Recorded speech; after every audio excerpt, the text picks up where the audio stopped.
Catalonia in Spain. I teach teenagers between 12 and 14 years old. And I have to say that I came here to Bett just for one reason. I wanted to make a confession. I'm a geek. I'm a geek. I've been a geek since I was a child. I loved playing games. I started playing chess when I was very little.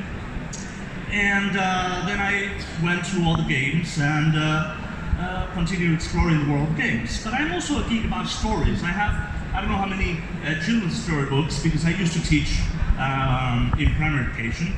And I had a daughter. I told her stories every night. And then I got to know these role-playing games, where you mix games and storytelling. So I suppose you know how it goes.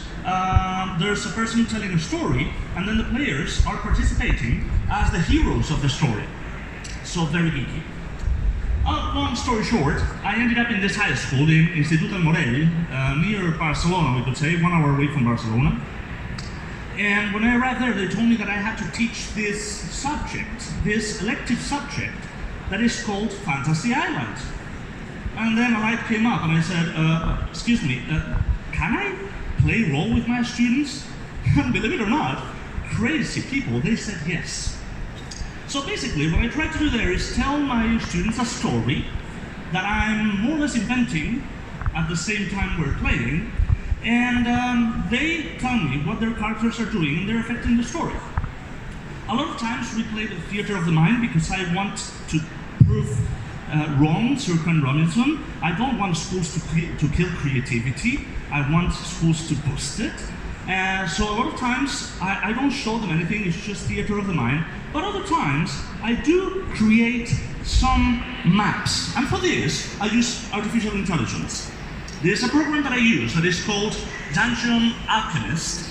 And don't worry, at the end of my presentation there will be a QR code where you can scan it. You can see the different tools that I use and some other things like prompts that I use in ChatGPT, etc. Yeah? I can create a map, a floor plan in about 5 minutes, tailored to what I need in the game, and very, very interactive, as you will see in a minute. If I have to buy every single map that I need for my game with my salary of a teacher, I wouldn't be able to afford it. So, once we have that, and we are with the students playing the game, and we are exploring a certain building, they decide where to go, and they move around the building. I want to go to the right, I want to go to the left, and they cannot see beyond closed doors unless they open it. For this, I use Foundry Virtual Tabletop, which is also a geeky application for playing role games. I thought it would be nice to use it in the classroom too. Yeah? The objective of this subject is to improve the oral communication in English of our students. And they have to speak a lot, they have to decide what to do, they have to listen to the story and participate. But I didn't want this to be the only objective in the subject. I also wanted them to have the chance to read, because reading, when you're learning a foreign language, can be very important to improve the command of a language. And for that, I wanted to give them adapted texts. Writing an adapted text to A2, for example, in the Common European Framework, can be a very, very tiring task, a very demanding task. So I decided to use our friend, ChatGPT. And then I created a prompt where I would tell ChatGPT, hello there, I want you to help me create a fantasy writing that talks about a role-playing game that I'm playing with my students. I need it to be in A2 command of the language. I need it to be interesting. I need it to be fun. And then I also gave it a couple of prompts, like when I tell you new chapter, everything that I explain to you is what happened in the classroom. I want you to make it a story, an adapted A2 story. Whenever I say new character, that's a new character that I'm going to describe for you. I'm going to tell you the name. I want you to remember this character because it might appear in the game later on. Yeah? And that's what I do. Then, when I have this, I just need to go and let's see if it works. Yeah, I write the new chapter, I explain what happened, and ChatGPT works for me. Technology is very important to make our lives easier.